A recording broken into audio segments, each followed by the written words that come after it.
I'm still trying to figure out. Oh, yeah, filming. You just press movie. Yeah, we're good. Got it. Wonderful. Bede's ready. Everybody else is ready.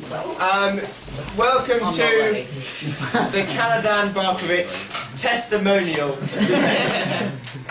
The motion is this House would introduce anarchy, and in the style of a military dictator, Cal is on his own, while on the other side, in a very democratic society, we have Mr. Capp, Mr. Holdsworth. That is a true reflection of democracy. And how many girls are there officials? So, without much further ado, for the last 7 years, Cal has waited for this moment, so we won't let him wait any longer. Please put your hands together for Cal!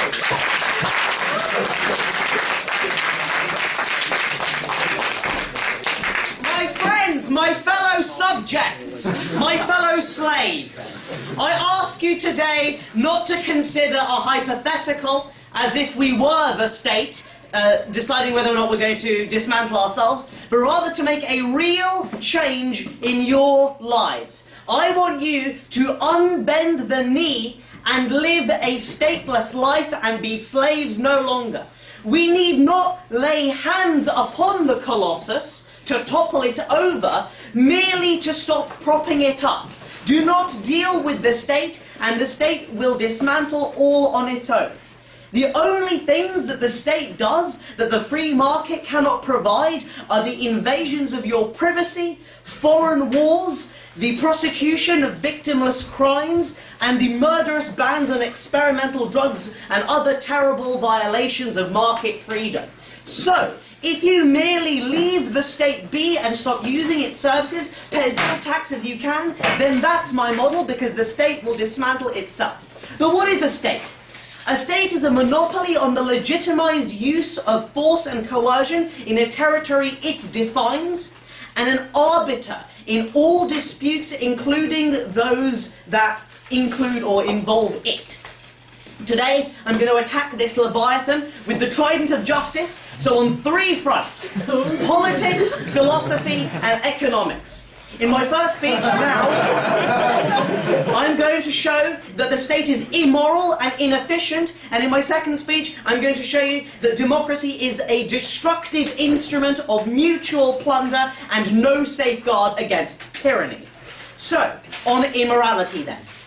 I believe that you, as a sovereign individual, own yourself. And you own the product of your labour because you own the body that does that labour. So anybody who takes the product of your labour is stealing from you. And that's what taxation is. Taxation is theft. If involuntary taxation is okay, then cannot any band of robbers get away with it merely by adopting the name of the state?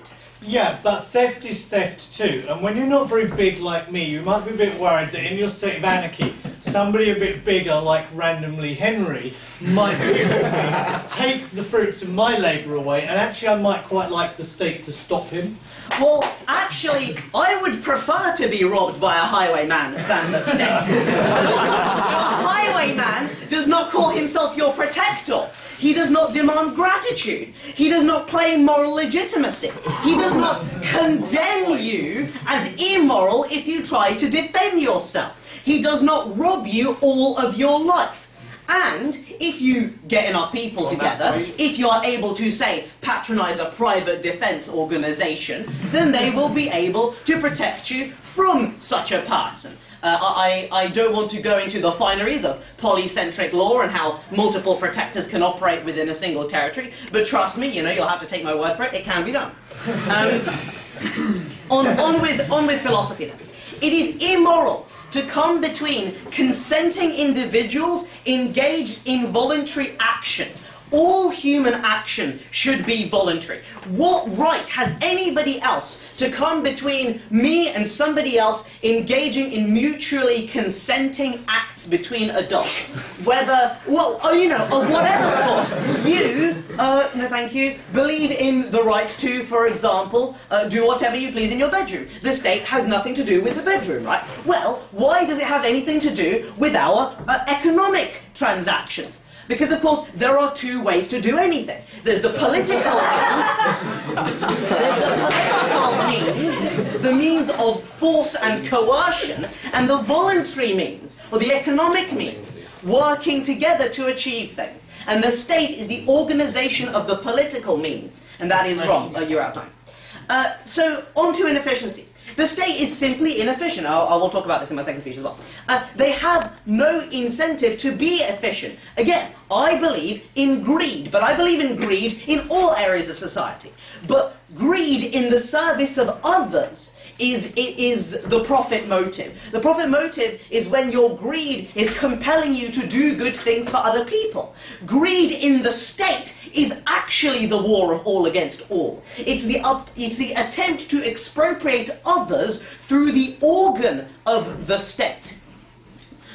Where will you find these angels that aren't greedy, that try to do everything for everybody else's benefit, in the public interest? They need to have some kind of incentive.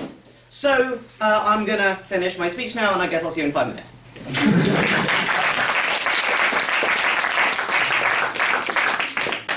That has got to be the best timed speech in Bishop's debating history. Especially Cal's. But now we hand over to the stalwart statue of philosophy and democracy that is the ever-changing party's Jamie Capp.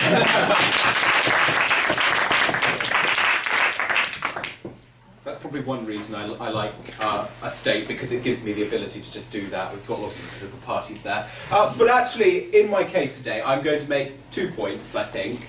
Yeah, we'll go with that.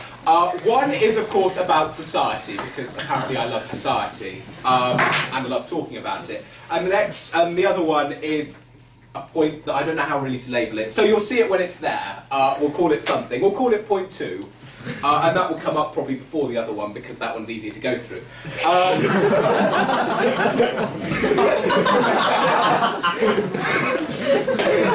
It seems that Cal has ordered the anarchy point for my structure. Truly, I've embraced his ideas, just to show you how much it doesn't work. But to take some rebuttal, I'm going to focus on one point of rebuttal, really. And this is the point of the fact that the state doesn't do anything, doesn't get involved in what happens in the bedroom, so why should it get involved in things that happen in the economy? And that's because the state takes an interest in issues that are about, that affect the collective, affect the large majority of people. Me having a relationship with someone doesn't affect the vast majority of people.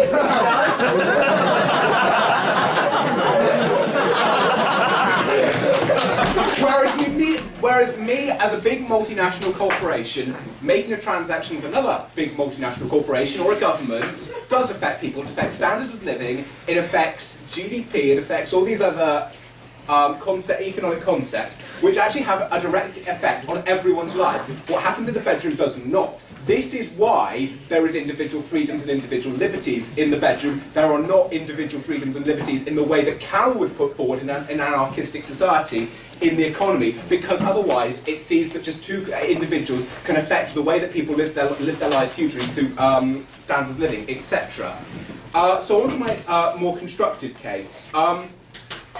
The first point, point 2, just to confuse everyone, is we can't get to an anarchistic society, so this debate's irrelevant, because the state we can't make a transition from a society where there is a state to a society where there isn't any concept of this.